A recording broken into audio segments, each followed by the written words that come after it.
ভাগ্য আপনাকে যেখানে নিয়ে যায় সেখানে গিয়ে চুপ করে দাঁড়িয়ে যান। পরিস্থিতিটা দেখুন, চারিদিকে তাকান এবং নিজেকে মানিয়ে নিন।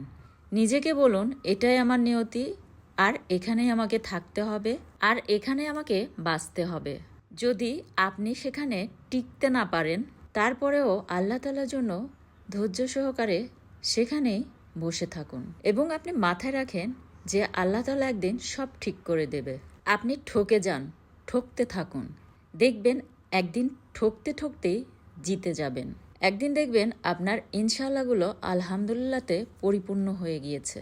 একদিন দেখবেন আপনার চোখ দিয়ে আনন্দের অশ্রু বয়ে পড়ছে। তখন বুঝবেন যে আল্লাহ তাআলা আমার জন্য যা রেখেছিলেন আর সেটাই উত্তম, এবং আল্লাহ তাআলার পরিকল্পনা কত সুন্দর। আমাদের ইনশাআল্লাহগুলো আলহামদুলিল্লাহতে পরিপূর্ণ হতে যে সময়টা আমাদের যায়, আর সেই সময়টার নামই হচ্ছে